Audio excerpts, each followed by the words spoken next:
Hello, everyone, and welcome back. My name is Courtney. I am here with my spouse, Royce, and together we are the Ace couple. And today we are talking about the Kardashians / Jenners and what, if anything, they have to do with asexuality. So this will be fun. I know, truthfully, very little about that entire family. What do you know about the Kardashians, Royce? Probably less than you do. Okay, good start. So let's see. The reason why this is the subject of today's episode is because it was brought to my attention recently that Kourtney Kardashian allegedly came out as autosexual. That was literally the way this information was first presented to me. She came out as autosexual, as if it's a big queer revelation and admission to the world. There might be a little more to the story than that, or a little less to the story than that. We're gonna dig in, but Kourtney Kardashian is... I don't even know how many Kardashians and Jenners there are. I know there are more than I could even name, but Kourtney Kardashian... I think the only reason why I know the name Kourtney Kardashian is because once Keeping Up with the Kardashians started becoming like a popular show, all of a sudden, anybody in customer service or anyone who'd ever need to like type or write my name, all of a sudden started asking me if that's spelled with a C or a K. Before Keeping Up with the Kardashians, nobody ever once in my life asked if my name was spelled with a C or a K. Everyone just assumed it was spelled with a C, and it is. But Keeping Up with the Kardashians came out and everyone's like, oh, Courtney can also be spelled with a K, so now they're asking every single time, is it a C or a K? It's like, I've never met another Courtney spelled with a K. Maybe there are some of a younger generation now. I don't know if there are people out here naming their kids after Kardashians, but it could be that it's becoming a more popular spelling. So I guess that's one thing I know about the Kardashians, is that Courtney's spelled with a K. I've seen exactly one episode of Keeping Up with the Kardashians. Only one, and it was purely because a friend of mine was on it, and I wanted to watch it to support her. Because it was this big, like, oh my god, I'm going to be featured on Keeping Up with the Kardashians. So I was like, all right, I've never seen this show before, but I will watch it for you. I've also been told by, I think, 2 different people who have actually met her that Kim Kardashian is actually an incredibly, surprisingly nice person face to face. And that she's really kind and accommodating and warm and down to earth. That is something I've heard from 2 different people that have worked for her on 2 different occasions. So I'm sure there is plenty to criticize her and the entire family about. But that's really close to the extent of my knowledge for the entire... Can we call them an enclave? That word works, I guess. So we're just going to get to talking and see where this goes, because...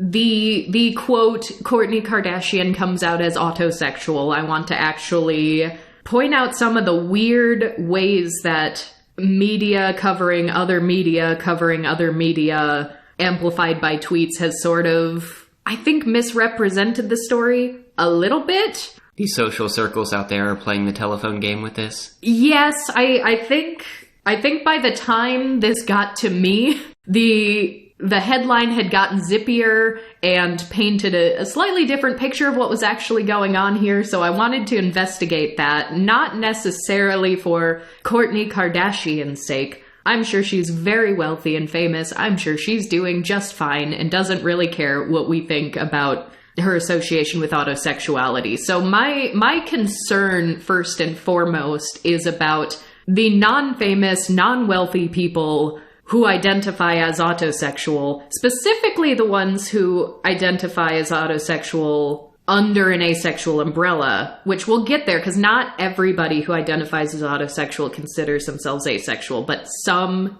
do. So clearly, once it touches the ace community, this is our people. We need to protect our people. And I don't want people just trying to rag on this rich, famous, celebrity person to be inadvertently hurting a bunch of other people in and around us. So that's my main concern and why I want to talk about this today. But since it is a Kardashian, I feel the need to loop in some information about Caitlyn Jenner as well. Because I've thought about talking about Caitlyn Jenner before, but so far I've been like, I don't know if we have quite enough pertaining to asexuality to really talk about this. But as part of this episode, we absolutely can. If any of our listeners are young enough, it also occurred to me that we could have some younger listeners that have no idea exactly how big of an impact and a media frenzy and a shock it was when Caitlyn Jenner came out as a trans woman. There was like an ABC special with Diane Sawyer. There was like a follow-up ABC special with Diane Sawyer. Caitlyn Jenner went on Ellen DeGeneres back when she was still widely beloved and respected. So it was a huge thing in queer news. Complicated by the fact that she's so gosh darn conservative.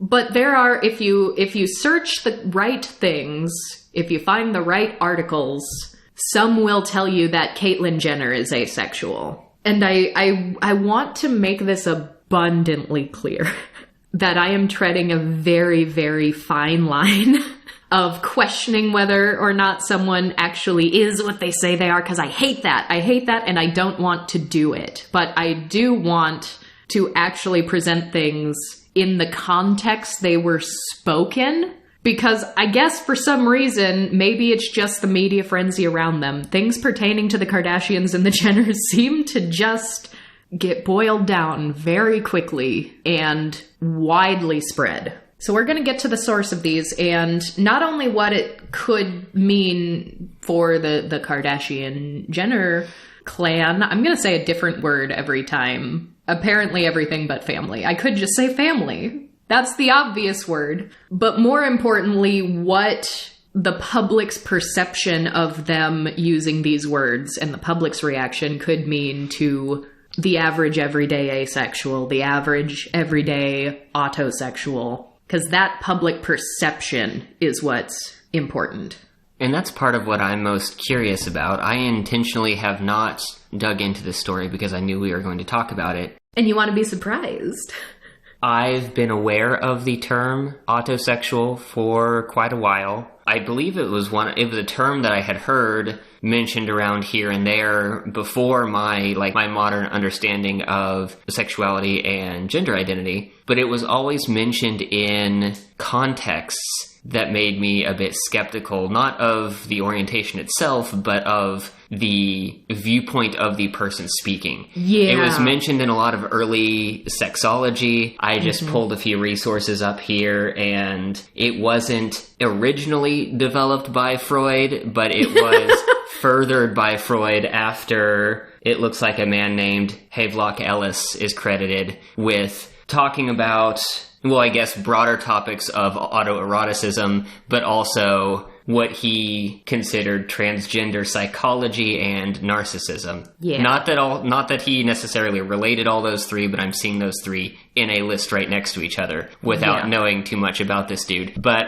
in my experience, if I read too much about how self-proclaimed sexologists start speaking about these terms, I have to sort of shove their opinions aside because it gets really muddy really quickly. So I'm wondering in what context or in what way these things are being described here. Yeah, well, the thing with autosexuality, or really anytime we're talking about anything broadly pertaining to sexuality, the prefix auto comes with a tremendous amount of stigma. Because you mentioned autoeroticism, and what is the most common two words? Like, what is the most common word that's ever paired with autoerotic in popular conversation? What's the first word that comes to your mind when you hear autoerotic?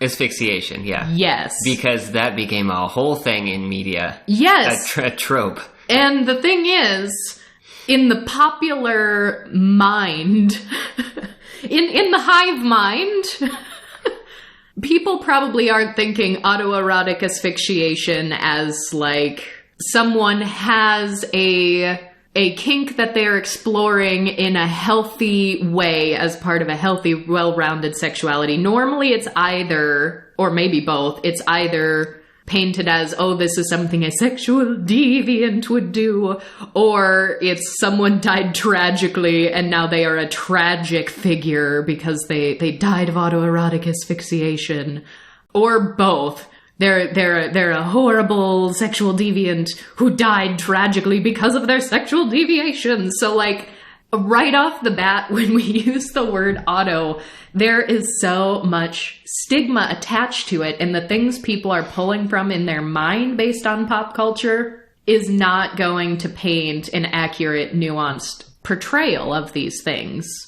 And to just further illustrate how pervasive this is, or how muddy this is, these terms are going to be, I searched for autosexuality just to pull up the Wikipedia page just to see what the first thing would be when people search, and it actually redirects to the page for autoeroticism. Mm-hmm. Which a lot of modern queer educators would argue that autosexuality and autoeroticism are not the same thing. And that's what I'm feeling too. I don't think that someone who identifies as autosexual as an orientation would agree with that, because the page for autoeroticism says, also known as autoerotism, autosexuality, or self-gratification, talks a lot about masturbation. Yes.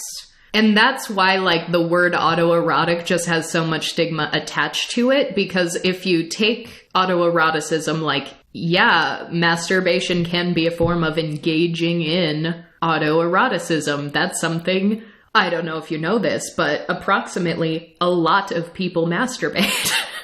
I realized pretty quickly that if I started clicking around here, I was going to go down a rabbit hole, because at the top of the Wikipedia page, where there's often like in case you were searching for something else that's not here, it said, for sexual interests that involve imagining one's self in another physical form, see erotic target location error. Oh. Which is a series of words I have never heard combined before. Well, see, and now we're going to be treading very carefully. Now that we're talking about the stigma around anything sexuality adjacent that uses auto in it, which really, we need to tackle this stigma. It's a problem. Part of what also makes this very interesting to me, if we talk about sort of both sides, the Kourtney Kardashian comes out as autosexual and Caitlyn Jenner comes out as asexual, possibly from years ago, because, well, let's put a pin in that. Let me show you sort of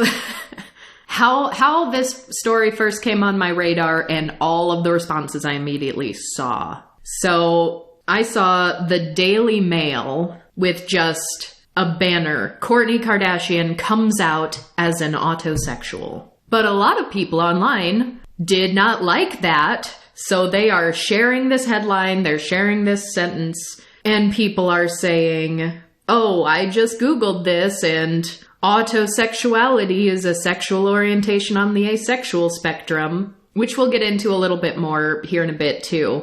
And they're saying, like, oh, so you're just incredibly self-centered, followed by dozens, if not hundreds, of comments and responses saying like, oh, there's already a word for it. It's called narcissism. And we see that over and over and over again. Some people say like, oh, it's called sexual narcissism. And the more you go, like the worse you get. We have people literally talking about, oh, Narcissus who fell in love with his reflection, and like, oh, it's a Kardashian. They all have attention sexuality. So we've got this kind of double-edged sword going on here where a lot of people just are not going to like the Kardashians, and a lot of people are going to be what they perceive as punching up at the Kardashians. But now we have hundreds of people saying autosexuality isn't a thing. It's just narcissism. And we know that people who throw around the word that way aren't talking about the actual nuances of like narcissistic personality disorder. They're using narcissist as a shorthand for this is a bad person. These are bad traits for this person to have, to be autosexual. So there's even a level of ableism and sanism here that the average person, they don't even necessarily see that here. They just see people are goofing on a very wealthy, conventionally attractive, famous person, right? But then it gets a little turfy, because then we start having TERFs bringing in the concept of autogynephilia, which is a thing they use to attack trans people. That's the word, that's the diagnosis that they throw around when they say, oh, trans people, this isn't part of their identity, this isn't their gender, this isn't who they are as a person, this is just, you know, their own sexual deviancy. It all kind of comes back to, this is a bad way to be, this is a bad way to express sexuality and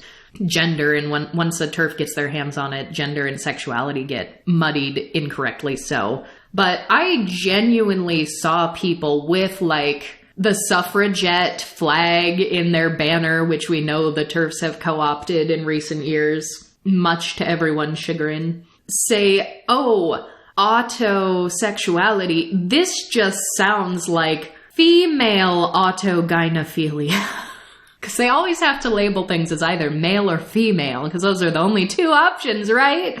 But like, if I don't like the word because of the way all the TERFs use it, but for the sake of anyone who might not be as tuned into TERF rhetoric right now, like if you Google autogynephilia, the definition you're going to get is, quote, a male's propensity to be sexually aroused by the thought of himself as a female. So we have TERFs out there that use this as a talking point for why trans people shouldn't have rights, why they shouldn't be allowed in our bathroom, all the horrible, horrible things they say. So we have those people saying, oh, autosexuality is just female autogynephilia. And I don't know what to say. This is the group of people that are trying so hard to say that, you know, maleness and femaleness are so separate and so distinct from one another. So going back to the point I made earlier about how I haven't read very much into autosexuality because of the way it is often talked about, we are just starting this discussion and it's just filled with pseudo-clinical terms being thrown around. Yeah. And thrown around as why this is bad and why this shouldn't be. And like, truthfully, like, if you separate the way TERFs use this as an attack, as a talking point, at the end of the day, the actual definition, a male being sexually aroused at the thought of himself as a female. So, and like, you're not, that isn't what trans people are. That's not what it is to be transgender, what they say. So you're messing the two things up. But anything that someone is sexually aroused by, as long as they are satisfying that arousal in a consensual way, why does anyone give a fuck? Truthfully, like, these are all the layers. Like, we could pick apart like 80 different levels of wrong for this single argument that autosexuality is female autogynephilia. But this is the stigma that's attached to autosexuality, and I just find it so interesting because it kind of shows how amplified TERF talking points have gotten to be, because for as often as they use autogynephilia in their arguments against trans people these days, I don't recall that being as strong of a talking point when Caitlyn-Jenner was coming out as asexual. So the conversation definitely has changed over the last... How long ago was that even? It hasn't been 10 years. April of 2015. It's almost 10 years. So I also, in trying to look into this, the first couple articles I found searching to find, like, where was the source of this? What did she say? How did she say it? I would see, like, Kourtney Kardashian comes out as autosexual. Quote, "Are you autosexual?" The short answer is yes, most likely. And so I thought that was like in an interview setting, like someone asked her if she was autosexual, and she's like, "Why, yes, I am, in fact." Like, that was the impression I got. And that is so far removed from the reality of the situation once I dug into it further. So the framing is so weird. And like, for example, so this article on Body and Soul called Kourtney Kardashian Identifies as an Autosexual. What does that mean? And the first paragraph is Poosh founder, and I had never heard of this brand, so this was news to me when I went down this rabbit hole. And reality TV icon Kourtney Kardashian Barker has come out with a candid confession about her sexuality. Here's what the 44-year-old wants us to know. So this is a candid confession. So it seems like this big emotional moment, right? But there's a link to Candid Confession, and when I click on it, it goes to a totally unrelated article about her talking about gaining weight during IVF, and says nothing about autosexuality. So interesting. Here's what the 44-year-old wants us to know. Wants us to know links to an article called This Kourtney Kardashian Approved Blanket Burns Calories on the Couch. Are you fucking kidding me? I want to know where the source is. Where did she say she's autosexual? That's what I'm trying to find. You have to purchase 3 branded items to get behind the paywall to find the source. And then it gives us a lot of unnecessary exposition about other things she's done over the years and other reasons why we might know her and other stuff she sells. As it goes, there isn't much we don't know about Kardashian Barker and her family. Until now. Our favorite matcha-drinking, vitamin-flogging celebrity sister has just added yet another trait to her name. Autosexuality. That's another thing I've noticed in media lately, like really packing keywords for just in place of someone's name. I've seen that in a lot of like Taylor Swift coverage because we live in Kansas City. So naturally, Travis Kelce is a hot topic right about now. And it has started driving me absolutely up the wall every time there is an article about them that's like, instead of saying Taylor Swift or Swift, they'll substitute like a song that she wrote. Like, now I can't even think of a song she wrote, like, "The Cruel Summer Writer said," but then in the same article, they'll use like 3 different songs that she wrote, and then there'll be like, it's the only song I can think of right now that they're referencing recently. But they'll do that. They'll use everything except her name, and they'll name drop like 3 songs she's written. So instead of putting some sort of bio at the top of the article describing someone that anyone reading this article already knows about, they're going overboard with the don't repeat common words like early English guidelines by just throwing accomplishments in. It'll be like, will Taylor Swift be at the Super Bowl? And then they'll be like, the cruel summer songstress is performing in Tokyo. But will she have time to get to the Super Bowl for Travis Kelce? And then in the next paragraph, popular Taylor Swift songs. Okay, Shake It Off. So then in the next paragraph, it'll be like, some sources say the Shake It Off writer is planning to take her private jet. And it's like, why? You are adding so many words to this article. Did they give you too many words and you don't have enough to write? Because from my experience, people will be like, you have 1,000 words to write this article. And I'm like, I wish I had 3 times that. So I'm going to be editing out every unnecessary word possible. I wish they gave me more words. So yeah, I guess they're doing that here instead of just saying Kourtney Kardashian again. Or just using her last name, they're like, the matcha drinking celebrity, the vitamin flogging sister. I don't know if anyone out there can relate, but I've been getting overly annoyed with news media lately because of that. I made a joke during the Super Bowl. I was like, oh no, Taylor Swift's wearing a necklace. That's going to be 3/4 of my newsfeed tomorrow. And I kid you not, the first article on my newsfeed was like, this is the necklace Taylor Swift wore. And I was like, damn it, I hate that I called that. So, I mean, to get back to Kourtney Kardashian and the framing of this literally opened with, this is a candid confession about her sexuality. This is what she wants us to know, while linking to unrelated nonsense. But then I finally get to the source of this. It says, first discussed on her wellness website, poosh.com. All right, I've never been to poosh.com, but I will do it now. I found the article. It's called, Are You Low-Key Autosexual? Written by Poosh. Okay. So now I'm thinking, did Kourtney Kardashian even write this? I don't know. I don't know her life. I don't know her day-to-day work. Does she write all the articles on this? She's not credited as the author. And this quote that I've been seeing is just the first 2 sentences of the article. It's not a quote from any given person. It's just the first 2 sentences of the article saying, are you autosexual? The short answer is yes, most likely. The third sentence is, in fact, we all are, at least a little. Okay. Do you see?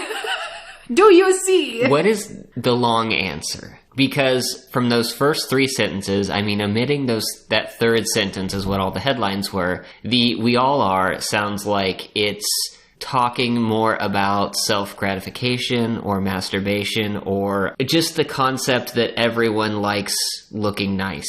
Yeah, so it then goes on to say, Casey Tanner, therapist, writer, and founder of Queer Sex Therapy, helped us define autosexuality as a trait wherein one is turned on by engaging in their own eroticism. All right, sure, that's fine. The following sentence, a prime example of this is simply, women in general.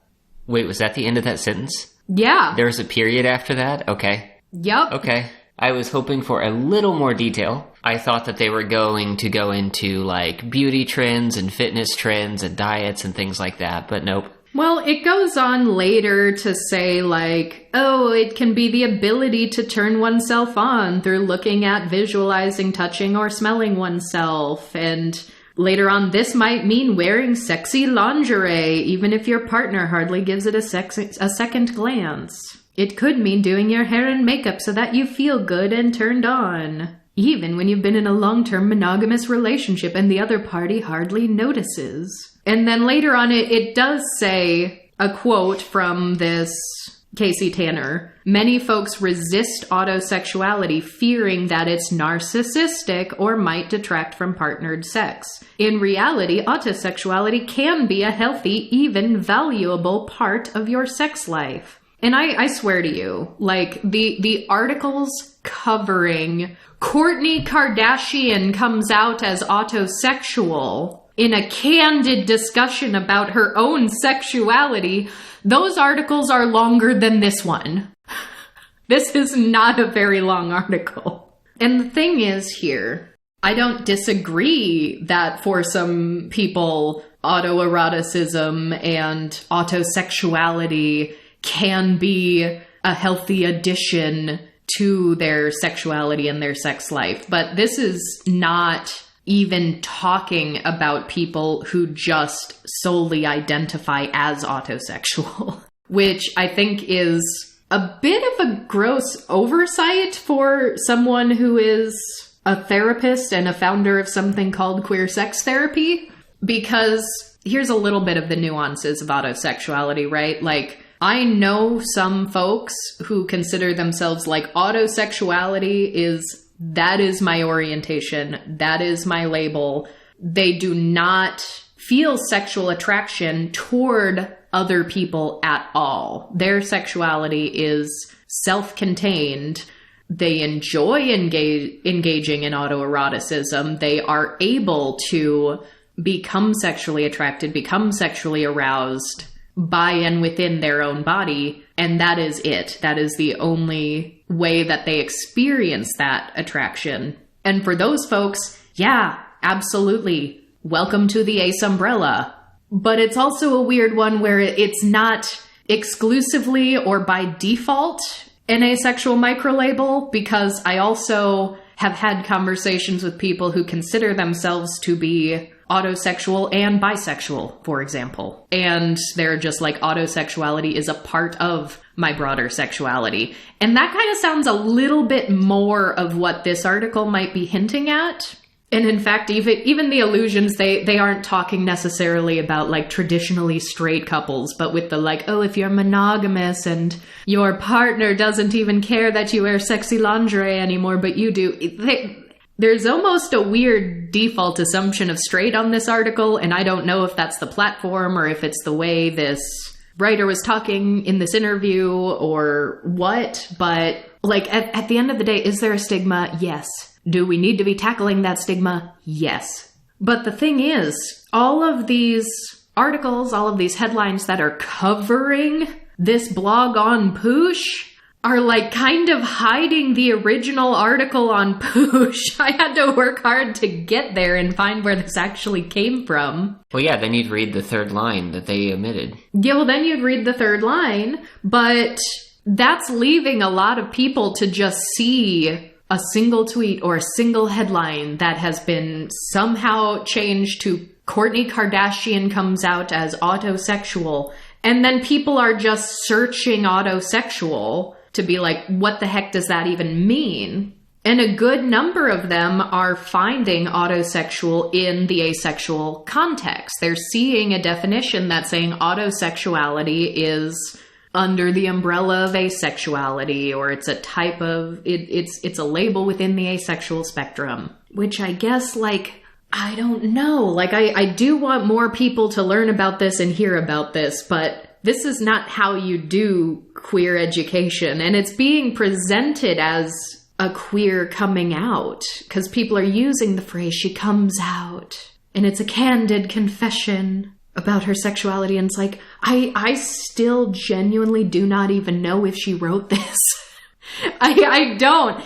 If she did, that's fine, good for her, but my one issue, really, with people saying, like, Kourtney Kardashian is an autosexual. Kourtney Kardashian has come out as being on the asexual spectrum. Even if she did write this, and she's like, yeah, we're all a little autosexual, even if those were her words, which they may or may not be, does that genuinely sound like someone who is identifying in her heart of hearts as an autosexual? Yeah, think about a gay man coming out and being like, well, we're all a little gay, right? Yeah, well, I mean, I was thinking almost like when people are like, well, everyone's a little bit bisexual, aren't they? But there is kind of a pipeline of people thinking that way, and then later in life actually realizing that they are bisexual, so that might not be the best example. But the thing is, like, even if it wasn't autosexual, if it was something that was more the spectrum of asexual, like, asexuality, we also get people saying, like, you're just a narcissist. You're somehow selfish if you aren't sexually attracted to other people. And you get that with people who are childless also. Like, you're selfish if you don't want children. You're selfish if you don't want to get married. To use a less medicalized, ableist phrase, but, like, the intentions are the same amongst people that use these insults, right? And so that's something we get regardless. But this, we all are at least a little bit, followed by a prime example of this is simply women in general. Like, that sounds so much like every argument that people will level against demisexuality. Like, oh, you're demisexual? You mean you're a woman? Despite the fact that obviously demisexuals come in all genders.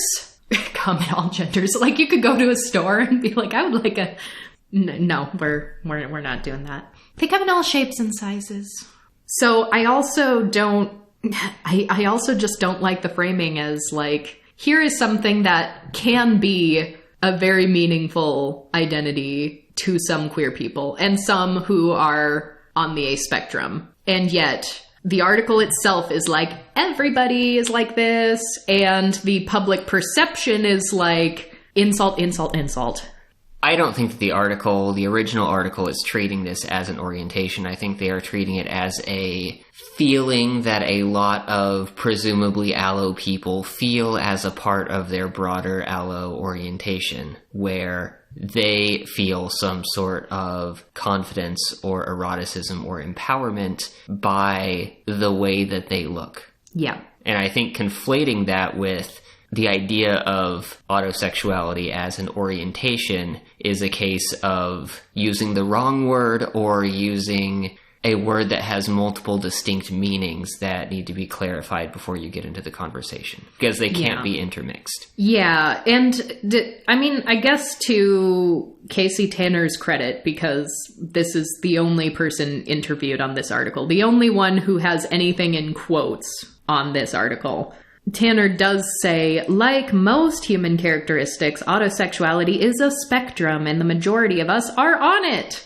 Some may identify as exclusively autosexual, in which case they might consider autosexuality their sexual orientation. Most people, however, incorporate autosexuality into a larger sexual repertoire that also includes being turned on by partnered sex. So there is a little bit of a line that does say, like, someone might actually identify as autosexual because that might be their whole story.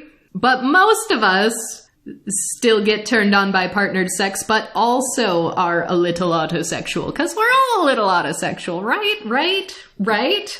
That is a dimension of sexual attraction that I haven't really thought to think through. I think that it makes sense that thinking about internal versus external attraction on a spectrum as a different means, or again, another dimension to think about attraction as a whole. I don't think the mainstream discourse is approaching it in that way. Well, clearly not, based on the response to this. But like that is what I am saying. Like, even in the article, the person who is being quoted, whose words we know we can attribute to this person, does say, like, yes, someone might identify as autosexual, but most people, what we're talking about in this article, we're talking about wearing sexy lingerie. We're talking about doing your hair and makeup. The framing is not centering the people who identify as autosexual. So how the discourse became Kourtney Kardashian comes out as autosexual is beyond me. And now I'm going to try Googling this too. Like, I haven't thought to Google, does Kourtney Kardashian write pooch articles? Okay, so actually, when I search that, I get the author page on Poosh. That does say author Kourtney Kardashian, but it's showing the articles she's written, and they're all labeled Courtney. And the very first one is meet our new Vital Proteins collagen flavors. Oh, collagen. Don't get me started on collagen. And written by Kourtney Kardashian. So she labels the things she writes. She didn't even write this. So yeah, you could infer, because her name is omitted, that she did not write that. Poosh staff wrote it. Yeah, the next one, Kris Jenner on What It Takes to Be a Boss, written by Kourtney Kardashian.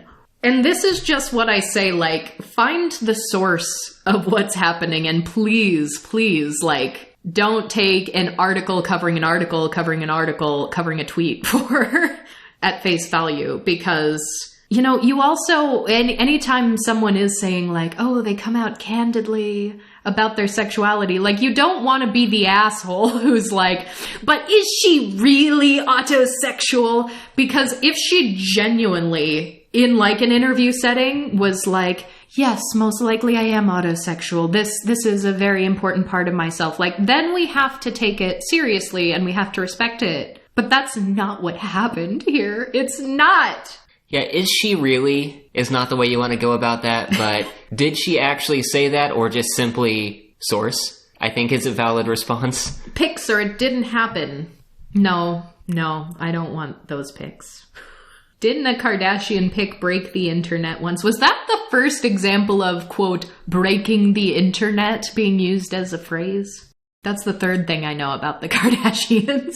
I don't know how to search for a history of internet breaking things, but I did see on a list of top 10 things that broke the internet a cover of Paper magazine with Kim Kardashian's butt on it. That was the big one. Yeah, that's the one, right? But it's also so ridiculous too now, because when I see like a TERF resharing the headline, Kourtney Kardashian comes out as autosexual, and they're just using this biting like, oh, this is female autogynephilia, this is narcissism, this is like, your instinct is to want to defend that, right? And I don't condone fighting with TERFs online. I'm not saying that, but your instinct is to like, let's provide more education about what this is.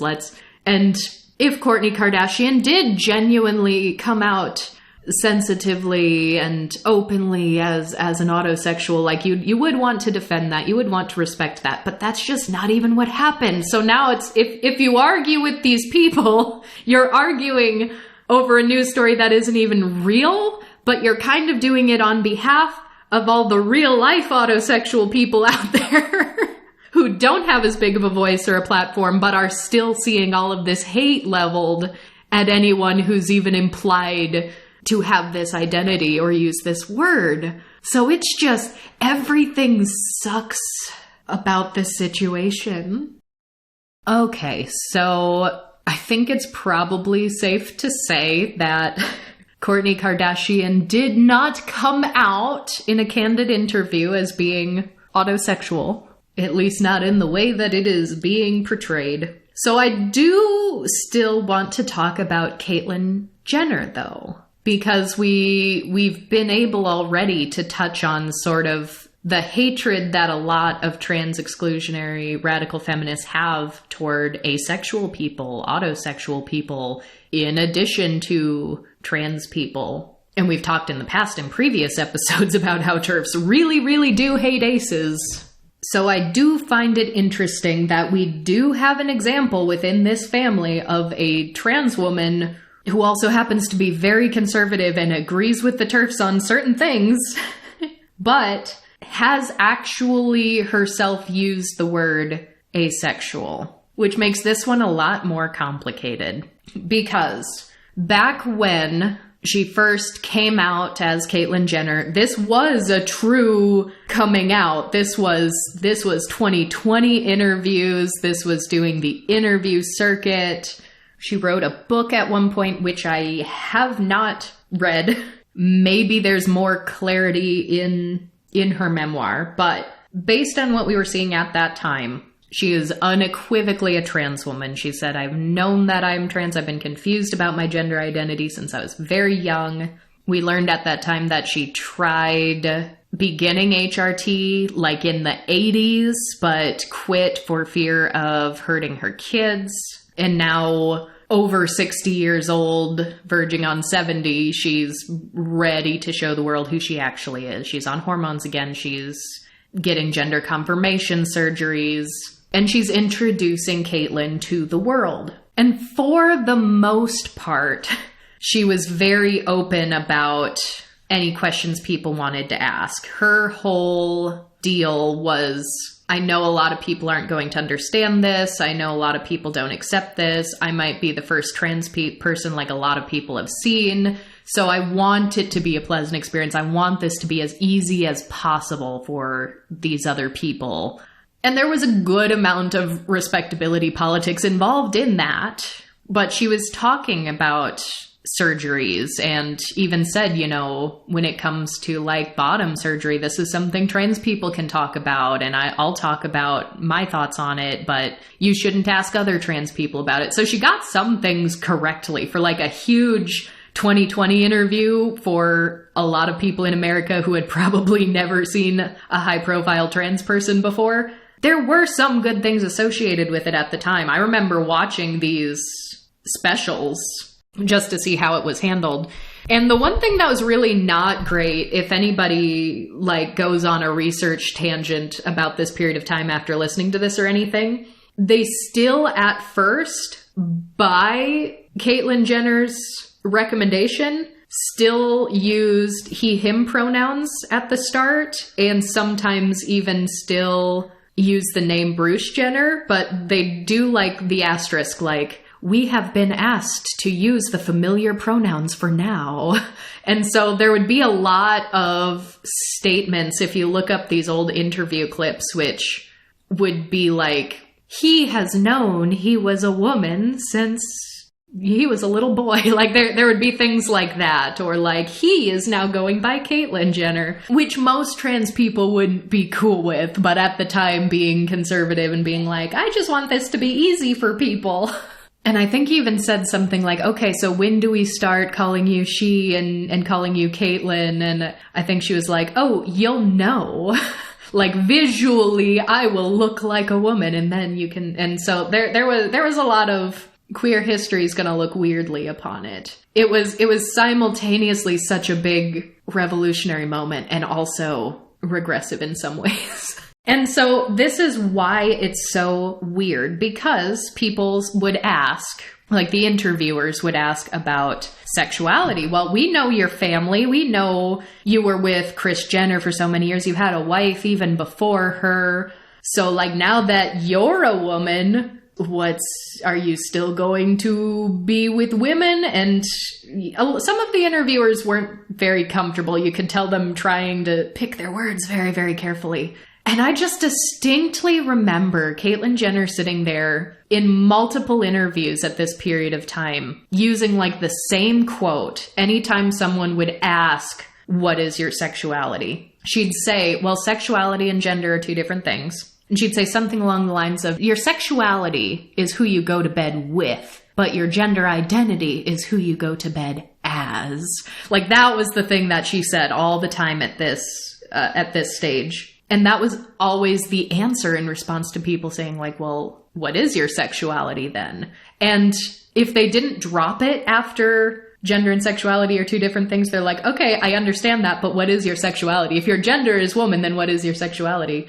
I think, was it Diane Sawyer? One of the interviewers at this period of time even said like, so if you're a woman and you're attracted to women, does that make you a lesbian? Caitlyn Jenner would never agree to that. Would never say yes, would never use the word lesbian herself. Would in fact even sitting here saying, I am a woman, I have transitioned, I've always been a woman, I want you to treat me as a woman. For all intents and purposes, I am a woman. She'd also say, well, as far as I know, I'm heterosexual because I've always been interested in women. And then they'd be like, all right, but you are a woman, so does that make you a lesbian? And then she'd be like, the gender and sexuality are two different things. And so she was very weird about being perceived as potentially gay. Which makes sense given a lot of her conservative leanings. I don't know if leaning, the word leaning might be too subtle. I mean, she's solidly conservative.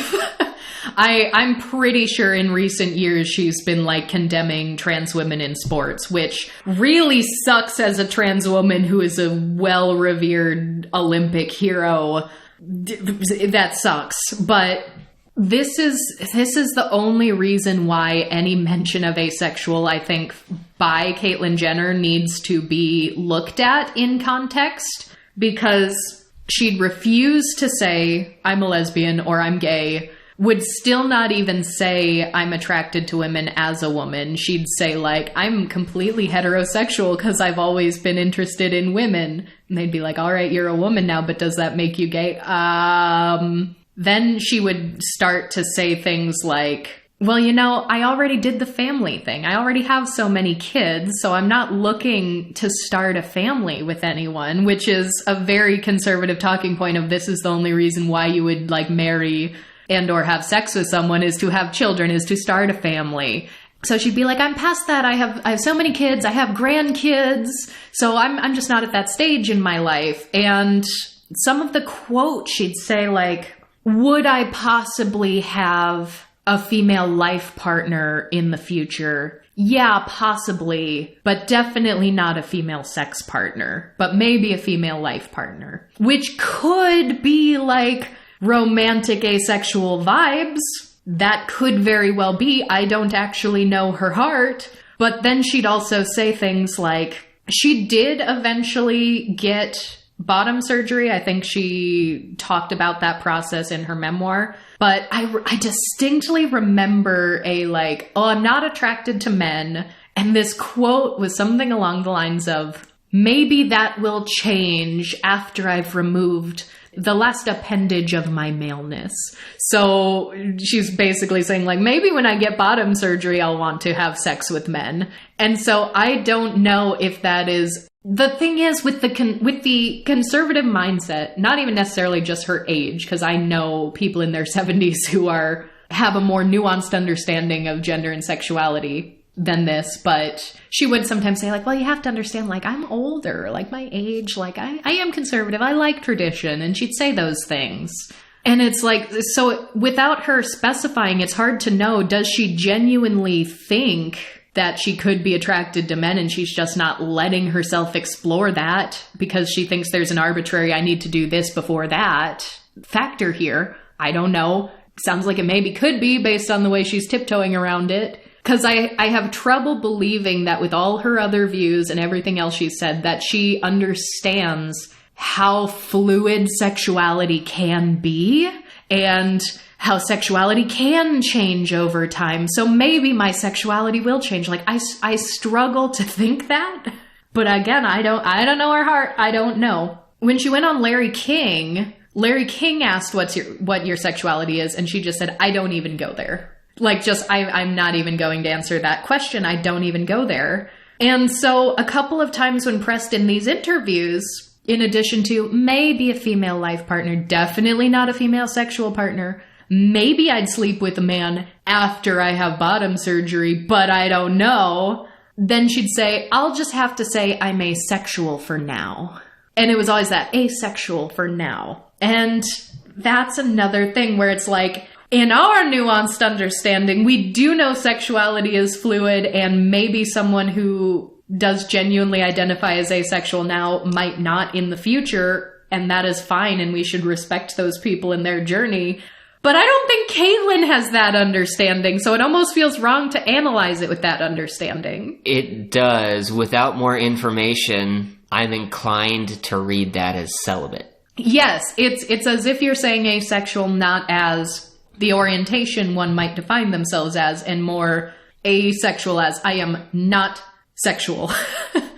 And which does make it really hard in the conversation as like a trans woman transitioning too, because we have had late night conversations at our kitchen table with trans friends who are like, I was never asexual until, I started hormones, and now I'm questioning if I'm asexual and like fearing, like, am I allowed to say that I'm asexual because I feel like maybe hormones have played a part in this, and does that look bad on asexual people if I start to identify as this? Like, we've known trans people who have had these questions and confusions and concerns.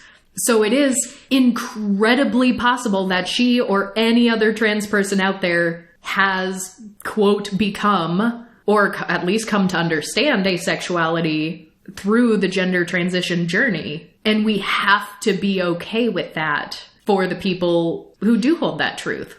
But in the larger context, from what Caitlyn Jenner is saying, it's really hard to analyze it with the nuanced understanding. But you also can't really argue it without putting in the nuanced understanding, because if you're now, like, if you play the role of asshole who's like, Caitlyn Jenner isn't really asexual because she just says she's asexual for now and she doesn't even know what that is. Well, now you kind of are accidentally discrediting all the people who have had, transitional periods of identifying as asexuality, or people who have come to identify as asexual later in life, which is a thing that absolutely does happen. So it's just one of those things. Because when she went on Ellen DeGeneres, I remember watching this too. Ellen kind of laid into her too, because Caitlyn Jenner has historically been opposed to gay marriage. And right there in front of Ellen DeGeneres, at the time,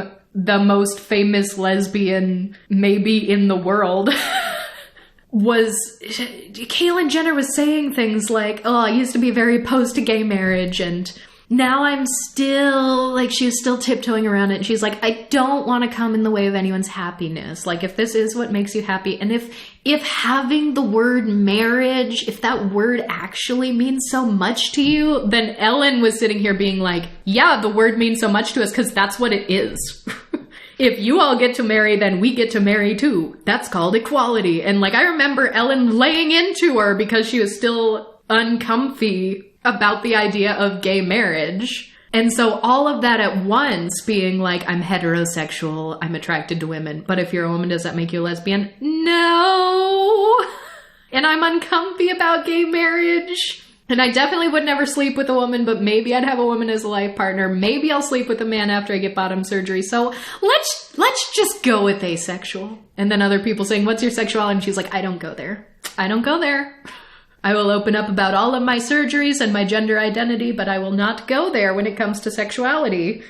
And it's like, still to this day, I feel like just a few months ago, I saw like a listicle that was like famous celebrities who are asexual. And Caitlyn-Jenner was on that list. And there was just a moment where I was like, it's not even like, oh, she's conservative and is acting against our interests, so we don't want her, we don't claim her. It wasn't even that. It was this moment of like, if it wasn't public, if someone very close to her that she shares all of her inner secrets with were to sit down and ask her and be like, what is your sexual orientation? Is she genuinely with her whole chest saying, I am asexual? If she is, that's fine. She can be on those lists.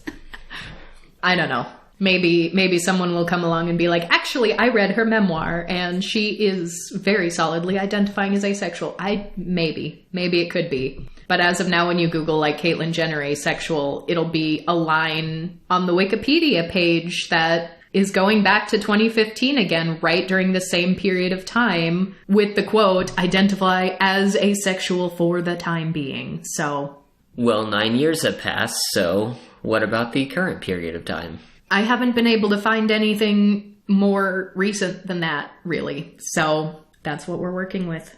And that, my friends, is probably absolutely everything I know about the Kardashians and Jenners. Although there was... Do you remember that one weird day where I was out and I got flocked by a group of like preteens who for some reason thought I was Kylie Jenner? Do you remember that? That was weird.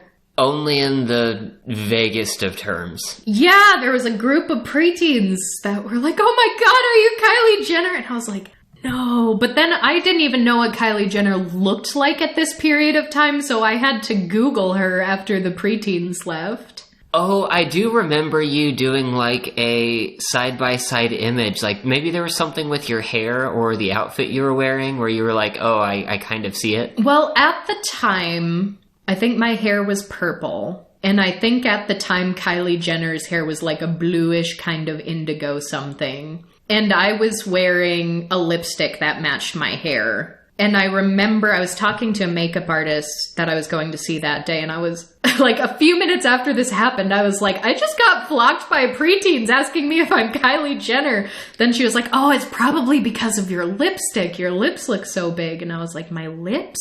Does Kylie Jenner have big lips? And she's like, well, yeah, but also she has a makeup company now. And I'm like, wow, this is all news to me. And the dress I was wearing was a lot more modern than what I normally tend to wear, but it had like a lace up, like V-neck down to like the belly button, and I had like a really lacy, colorful kind of bra underneath it. And I did happen to find like, I'm like, how did they, and I'm like, I guess we kind of have like the same general skin tone. But I did find like one picture of her with blue hair wearing a dress kind of similar to what I was wearing. And I was like, all right, I guess, but what planet are these preteens living on where they think Kylie Jenner is just gallivanting about in Kansas? Without any security, without paparazzi. Yeah, it was a weird time, so that will bring us to our featured marketplace vendor of the week, which is a book that I want all of you out there to read. I have read extensively on asexuality, and I have yet to find a nonfiction book as good as this one. And that is Refusing Compulsory Sexuality, a Black Asexual Lens on Our Sex-Obsessed Culture by Sherronda J Brown. If you listen to this podcast a lot, you have probably heard me mention it on several other occasions. And the reason why I picked this shop today, because even though Twitter, social media, the public's perception, and the articles covering articles about something a Kardashian may or may not have even said is not how we have nuanced conversations about queerness and asexuality and autoeroticism. So let's take it to a context that makes sense. A well-written, well-researched book.